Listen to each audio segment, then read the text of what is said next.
Il-Kunsill Studenti Universitarji ddiżapprova stqarrija tal-Prim Ministru li fiha qal l-Università tal-Gordanizi li għandha biss 15 student tpoġġiet fl-istess kategorija tal-Università ta' Malta. Il-KSU qal li nhar it-tlieta saret stqarrija li fiha ntqal li l-Università tal-Gordanizi u l-Università ta' Malta huma żewġ istituzzjonijiet brillanti.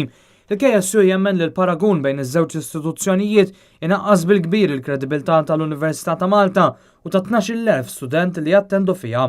Il-KSU esprimi d-diżappunt li l-bażi użata għal dan il-paragun bejn iż-żewġ istituzzjonijiet hija sempliċement li ż-żewġ istituzzjonijiet għandhom akkreditazzjoni.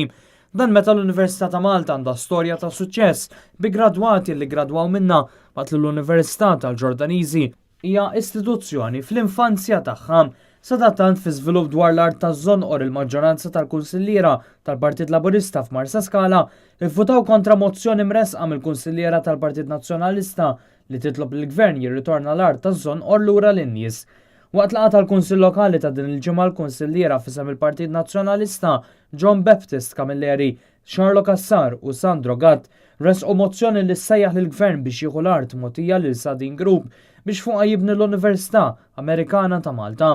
Il-mozzjoni tresqet wara li sar magħruf li din l-Università Ġordaniża irnexxielha tattira biss 14 student u qed tkeċċi l-istaff akademiku.